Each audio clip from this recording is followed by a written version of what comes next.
For players hoping that MTG Foundations is going to be an earth-shattering set with lots of new mechanics and ideas, you're probably not going to be very satisfied. For new players starting out in the game, though, this will probably be just the set you're looking for to hit the ground running.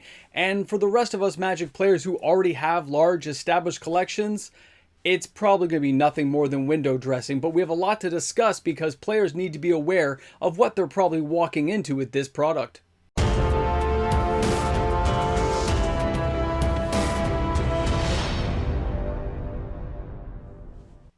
Slapping on a fresh coat of paint and calling it something it's not is not going to inspire players of Magic the Gathering. Welcome back, everyone. I mean, what are we talking about? Seriously, I'm MTG Moxman here, and I was not impressed, and that's why I'm going to jump into this video. I am not impressed with what I've seen from MTG Foundations. I know a lot of people are going to say, look at these cool artwork. It is paint. It's window dressing. It's camouflage on a card that already exists. And chances are, the only good news is if you actually own some of these cards already, which of course a lot of established Magic players are going to have these in their collections, at least you're going to be saved from having to buy this product. And here's what I mean. And I'm only going to show you one card today, because here we have the Dreadhorde General. We've got Liliana. Now, War of the Spark was epic, guys. This card was just amazing in the format. It was great to see it play out. And I have to be honest, I love the card, okay? I remember when this thing was like $40 US. Now it has a range of around 15 bucks, okay? Now, I'm showing you, of course, the different images of the artwork. Some have different value points attached to it. Here you can see the brand new with the chain veil, man. That's her with the chain veil. Yeah, so what? It's the same card. I'm not trying to ruin anyone's day, but it's the same card. It's not worth more or less. The mechanics are the same. The card hasn't changed. How about if I give you this amazing, oh yeah, we've already seen that one. How about if I jump over and, oh yeah, it's this one. I mean, these all seem kind of similar, don't they? What happens if oh yeah, we've seen that one too. Now you see where I'm going with this. Different artwork, same card. Different artwork, but it's the same card. It's not like it's giving you more zombies. It's not like this card is breaking new ground. They hired an artist to put some good artwork on a card. It does look pretty, don't get me wrong. But it didn't change anything. It's still the same thing under the hood. And that's where I think a lot of established players are going to find themselves. Yes, there will be some new cards. Guys, I get it. There'll be new cards. But you look at the Ajani Caller of Heroes. It's a $2 card. It's $2. By the time this reprint comes around and the length of this reprint, it's a 50-cent card. It's great to see some of these cards come back for standard and that they'll be here for a long time. That's great. And if you own these cards, you've just saved yourself part of a standard build if you want to get into the format. And maybe that's part of Wizards of the Coast's intention, is to draw in reprints from other sets that have done fairly well in standard and let players accumulate these cards into the set, which means established players won't really have to do much, but new players will be benefiting from getting a whole bunch of new cards that maybe they didn't own. But the idea that that's the cards we're being shown and say, look at these amazing cards. No, they're not amazing. They are fun. They're great cards, but I cannot get my enthusiasm up over cards I've seen for years. And I know 50% reprints, 50% new, and they're probably saving those new cards for later, or there's nothing really powerful in the new cards and we're going to be disappointed. Because right now, that's how I feel looking at it. I was already kind of going 50% new, 50% old. But as a player looking in through the outside window going, I've already got a lot of these. That's the only upside, is I own them all. Every card we've seen, I own it. I can play with them. I can now add them back in and save myself a buckload of money, which means I don't have to buy the product. I don't singles only. And that's if the 50% new cards happens to have cards that I find desirable or that players want to get their hands on. I'm sure there'll be a few juicy points, but I think what Wizards of the Coast is hoping here, and now we've seen it a few times in a few different sets, is the window dressing idea. You know, painting it up, saying, look at this, but it's the same card. We've seen this for Secret Layers for years, of course, and I did a video on that just yesterday. You can look back on that video. It's a long one, but you can watch it, and you look now at these cards, and you go, really? Doesn't seem really groundbreaking, does it? Why would I want to open my wallet to buy a box of this product? Why would I want to attend a pre-release where chances are I'm going to own most of the cards already without even opening a pre-release kit. Everything looks to me like it has a bit of a downside. I'm not trying to be a Debbie Downer. I'm not trying to bring everyone down who may be excited for the product. I still think it'll be a great, well put together product that's going to have a long lifespan. But if I thought the value was already kind of lacking in some sets, and I understand people will say, hey man, Moxman, not everything has to have value, bro. I get that. I understand it. I empathize. But when you're charging that much per box, it has to have value or it makes no sense. Who's going to want to spend a couple $100 on a box to get cards they already own, or even to get a couple of cards that are 30, 40 bucks? And that's if you hit the lottery and happen to get one of those cards. The box price gambling that they've been doing, raising these prices year over year, that rooster's really coming home to nest pretty nicely with a lot of players who are now refusing product. And something like Foundations looks like, to me, it's not going to have a great launch. It's not going to do well. And they're probably going to have to put a pin in it if they don't put something pretty amazing in that set to draw audiences in. Because the cards we're showing right now do nothing.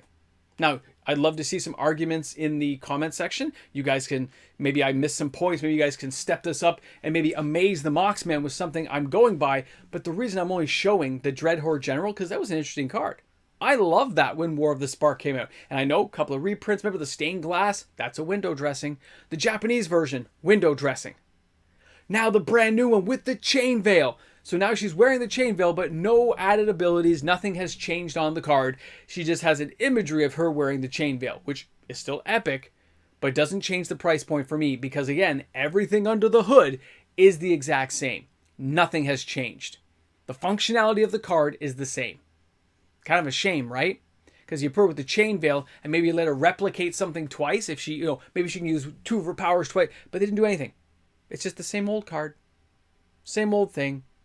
Just a reprint with some slapped on new artwork, right? So some art director got paid to put that on there, space it out and send it to a card manufacturer. And that's it. Well, it doesn't seem very exciting to me. Kind of seems like I'm standing here going, really? It's kind of disappointing. And that's the sad part. Is a set at the end of the year that you already know is likely going to have lackluster results. You need to spice it up if you want to have success. They better put something in there to change our minds. Or at least change my mind, because I'm not buying it unless something crazy happens. Maybe something will. Maybe something will change my mind. Maybe there'll be an argument or a comment in the comment section that makes me rethink my point of view. But I'm still going to stick by it right now that if you own some of these cards, it's great because you can build with your decks already, pre-constructed halfway because of some of the cards. It gives us more variety inside Standard, which I'm not sure they've contemplated the true implications of adding a set in for 5 years long and then having all these other Standard sets interacting with it over that grand period of time. I mean, it's going to be kind of crazy to see how this plays out. But the value-wise, I think a lot of us are going to breathe a sigh of relief knowing that we don't have to worry about this product. We can skip by right away, because don't forget, those are mythics.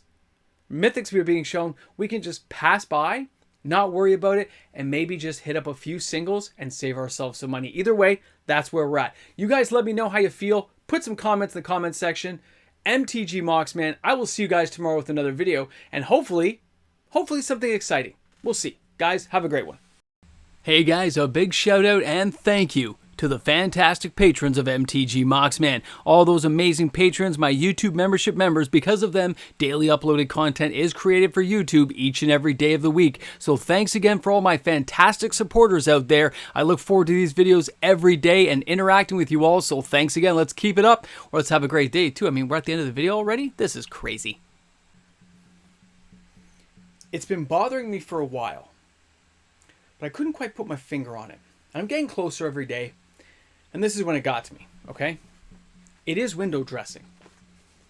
No thought, no new mechanics to get players' brains going. It's just the subjective beauty of art.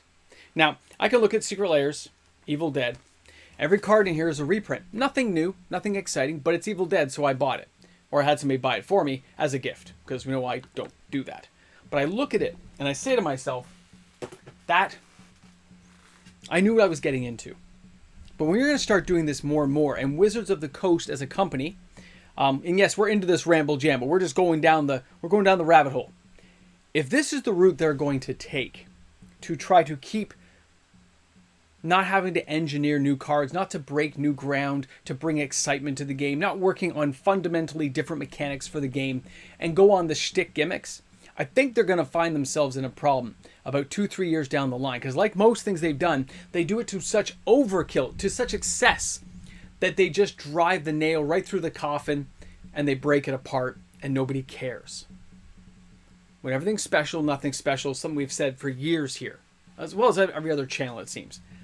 But what I'm thinking about is, how far can you take it before the players have had enough? What's the breaking point? And we don't know that yet. All I know is I look at Foundations as a set that's going to be around for years. I looked at the Dreadhorde General, and I said, I already own like 6-8 of these cards from back in War of the Spark. I've got a good selection. I opened quite a few boxes. It's good to know I can play with this. But there's nothing new. There's nothing that's going to be exciting or break the ground. I'll just try to put some generals into some black decks and stuff and try to work around it. They'll probably add a few bits of synergy in there. And hey, it's great. It's great. But they didn't do anything different. They didn't reinvent the wheel. They didn't give us something special. And I think that comes mainly nowadays from the artwork, when it should be coming from the game mechanics. To switch it up, to always add new and inviting ways to play the game. Where right now it's like a stall. You're just sitting there in traffic waiting for the next light. But the next light's not coming. You're just looking at the pretty billboards around you. And traffic's not moving. Are these analogies sticking home?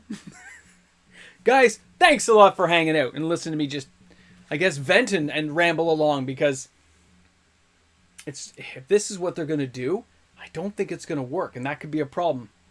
Especially if they said they're going to stick by this for 5 years. You don't want people buying this product, believing it's going to be here, and then they have to pull a pin on it because they don't get any sales and they get no residuals from it and nobody cares. Are they going to stick with it for 5 years and call it a date? 5 years is actually quite a bit of an investment, right? Anyway, you guys will let me know what you think. You'll drop some comments. We'll say boomstick in the comment section so I know, and we'll carry on. Because you know what? The next day is another day to try again and have a good time doing it. And that's the best part. See you soon.